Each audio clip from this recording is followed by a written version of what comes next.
telah dilaksanakan oleh Dandim sebelumnya, yaitu Mas Letkol Ahmed Oke Kristianto, akan kita laksanakan. Semua program yang baik akan kita lanjutkan.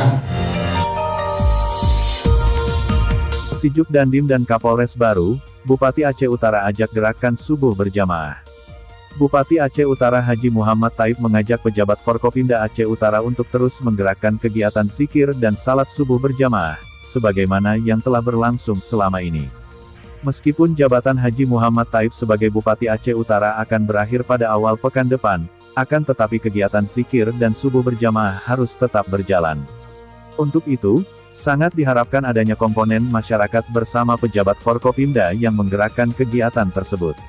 Saya mengajak Bapak Dandim dan Kapolres yang baru untuk sama-sama kita mendukung zikir dan subuh berjamaah di Aceh Utara, kata Cekmat, sapaan akrab Bupati Aceh Utara.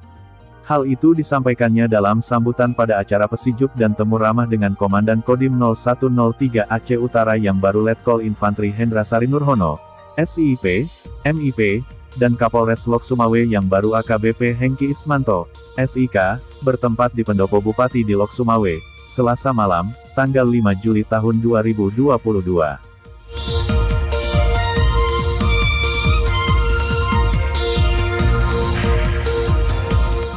Bupati Haji Muhammad Taib mengatakan zikir dan salat subuh berjamaah diharapkan menjadi penggerak dan pemersatu umat, yang tentu saja dilandasi nilai-nilai ubudiyah dan ketakwaan kepada Allah SWT.